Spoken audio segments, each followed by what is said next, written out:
Jared, how's things, bro? I'm good. How are you? You good, mate? Pretty good. So yeah, obviously, you've been working in the online space for quite a while now, but before we get into that, bro, what did life sort of look like before you got into the online space, and what made you, want to get out of what you were doing? Yeah, 100%. Because I moved to Australia when I was 18. Left school, didn't really know what I was, going to do. Joined the Navy, quit that. And then I moved to Australia and got into construction. Um, as a chippy, really like a form worker, concreter, did a bit of welding. And then I found myself at 23 years old, still working manual labor, looking back on my life thinking, what the fuck have I got to show for any of this? So I thought, right, I'll go for the money. And then I went into FIFO. And realistically, for the first few months in FIFO, I was like, oh, class, decent money, whatever. But I actually worked it out. I was just making the same amount of money as I was in the city, but I just lost more of my freedom, which didn't really make sense. So yeah, I started doing shutdowns and then two and two rosters. And then yeah, then I started looking at the online gig really. Because yeah, I knew I reached the top level as a carpenter in FIFO. The only way to even make more money was to be self-employed. Um, but that seemed more stressful. So I was like, fuck, I actually need a different avenue here. So yeah, that's the main reason I got into it was just to earn more money, but also not have to fucking go to a mine site every 2 weeks just to get my money back up again. Yeah, 100%, bro. I mean, you said the first few months of FIFO was okay. What kind of happened after that? What made you not want to continue? I think well, I had a missus at the time as well, and it was like summer in Australia, and I realized I am missing out on so much. Um, she was in my ear about it as well, and I was like, imagine if I'm getting this grief now. Never mind when I have kids. Plus, the money I was on now, well, at five at the time, it was like I still couldn't even see myself having a family or anything with that money. It still wasn't even enough. And I listened to everyone around us. Everyone told us to do FIFO. Even though I fucking hated the job, I was like, well, if I just go with five, the money might balance it all out, but it really, really didn't. I still, if anything, I hated my life even more in five or so. Yeah. Yeah, that makes sense, bro. Um, so yeah, just give me like a bit of a time frame. Obviously, you started in the online space while you were working in FIFO. What was kind of the time frame between, getting started and then being able to step away from it? Yeah. So like I started posting content before I even knew what remote sales was. I was actually selling in low tickets digital product, like an ebook that I made on getting people from the UK into FIFO. So I actually made a little bit of money off that. It was a nice little bit of side income, but to scale that, I didn't really know what to do. Like I was posting videos, didn't know about marketing, nothing. Um, so yeah, I made a bit of money from that, and then I came across remote sales probably like 6 months into being in FIFO. I did FIFO about a year and a half.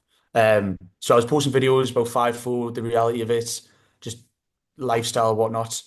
And then I came across, some people's content in high ticket sales. Did a bit of research. I actually invested in like other sales academies before, like Andy Elliott. I don't know if you know him, the bald guy, Yep. joined his. But it didn't really do much for us. Like I lacked a lot of like support and stuff in there. So eventually came across, ABC or whatnot, and that was the pivotal moment for me to actually transition out of FIFO and work online. Because it took me 10 weeks from the day I joined the guys to replace my income with commissions. I was doing appointment setting, um, and I got two appointment setting rules and then made a bit of money, and I was like, right, I need to get out of this because I want to actually focus all my efforts into these rules. Um, then went into the closing side of things later on. I was close to like a fitness offer, and then just scale from there really. Obviously now for me, the personal brand's kind of blown up. So yeah, that's kind of the time frame really. 10 weeks replaced my income, and then yeah, went into the closing side of things. Yeah, nice, bro. Nice. Yeah, so like after those 10 weeks, obviously you're able to step away from your FIFO job. What's kind of some things you've been able to achieve since, leaving your job and getting into the online space full time? I think when after I quit my job, it was like a massive weight off my shoulders. Like I never thought I'd actually get to that point, never mind in 10 weeks. Um, so I quit that and then I ended up moving to Bali for a few months. Went back home for a few months and yeah, I've like when did I leave the UK again? In January, lived in Bangkok for a month, lived in Vietnam, been in Dubai now for, was it the second month now? And yeah, I just don't know where I'm going to be next. It's lush having that freedom. Whereas when I was working five, it was like I'd be in Bali on my swings off, knowing I'd have to go back to that fucking mindset when literally people was sat there making my FIFO income from the laptop. But it's hard for some people to understand, especially at the start.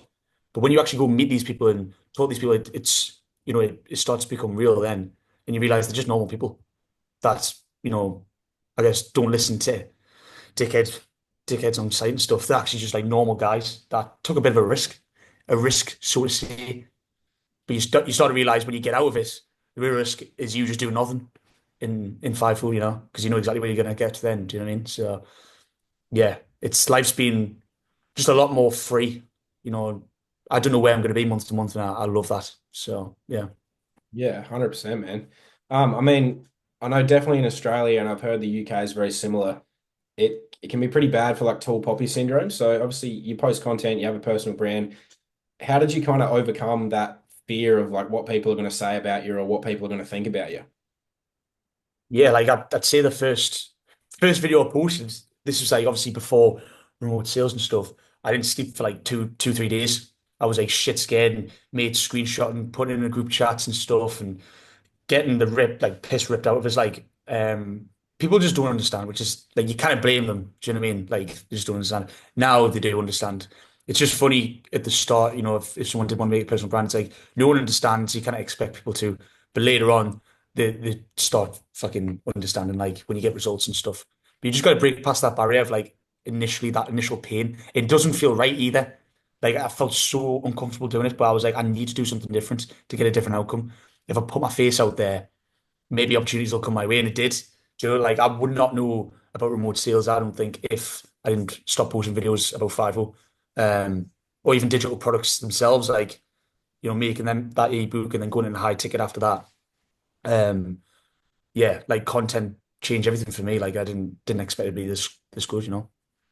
Yeah, 100%, bro. Just to conclude things, man, for someone that, might be a young lad in a similar situation that you and I were in, what's like a piece of advice you would give them if they're kind of on the fence and not real sure if they want to get started or not? I'd say just do your research. You know, go and start with sales, 100%. It's a transferable skill. You think your trade is a transferable skill. As soon as you're injured, you're fucked. Like you need to actually look at the way the world's going and get into it, like, get a high income skill like sales, where you could get an in-person sales job, a remote sales job, you make your own business, even your own trade business, you need them skills. So just start at that point, do your research, and go from there. But don't listen to the fucking outside noise because you will literally stay stuck for the rest of your life. You've got to actually think outside the box to get an out the box result in a way, if you know what I mean. Yeah, 100%, bro. No, I appreciate you jumping on, mate. I know you're a busy boy, so I'll let you get back to it. Won't keep you for too long, but yeah, cheers, mate. No worries. Catch you soon.